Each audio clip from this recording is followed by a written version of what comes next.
बहुत समय पहले की बात है। महाभारत का युद्ध बस शुरू ही होने वाला था। चारों ओर रणभेरी बज रही थी। योद्धा अपने अपने अस्त्र संभाल रहे थे। उसी समय एक अद्भुत वीर युद्ध भूमि की ओर बढ़ रहा था। उसका नाम था बर्बरीक। बर्बरीक महादानी दानवीर घटोत्कच का पुत्र और भीम का पौत्र था। बचपन से ही वो अत्यंत शक्तिशाली था। उसकी तपस्या से भगवान शिव प्रसन्न हुए और उसे 3 अमोघ बाण दिए। पहला बाण शत्रुओं को चिन्हित करता, दूसरा बाण केवल लक्ष्य भेदता, तीसरा बाण पहले बाण द्वारा छोड़े गए सभी चिन्हों को नष्ट कर देता। इन 3 बाणों से बर्बरीक पूरा युद्ध अकेले जीत सकता था। जब महाभारत युद्ध शुरू होने वाला था, बर्बरीक ने सोचा, मैं इस युद्ध को अपनी आंखों से देखना चाहता हूं। अपनी माता मोरवी देवी से आशीर्वाद लेकर वो युद्ध भूमि की ओर चला।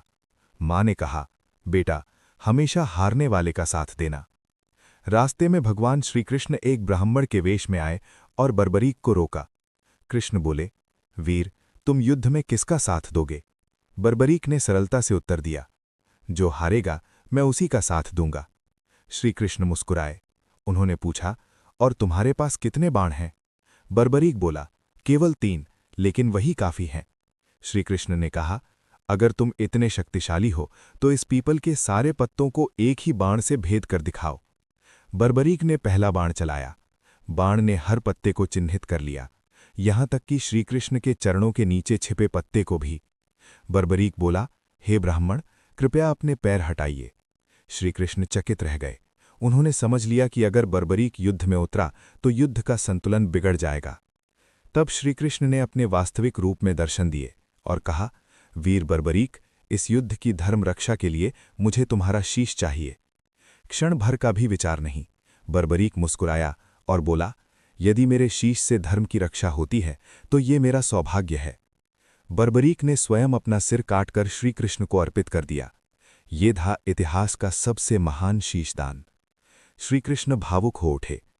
श्रीकृष्ण ने बर्बरीक के शीश को युद्ध भूमि के ऊपर स्थापित कर दिया और कहा, तुम इस पूरे युद्ध को देखोगे। पूरे 18 दिन बर्बरीक का शीश ऊपर से महाभारत युद्ध देखता रहा। युद्ध समाप्त होने पर श्रीकृष्ण ने पूछा, बताओ वीर, युद्ध किसने जीता? बर्बरीक ने कहा, मैंने केवल आपको ही युद्ध करते देखा।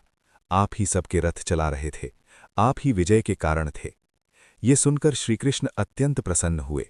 उन्होंने कहा, कलयुग में तुम मेरे नाम से पूजे जाओगे।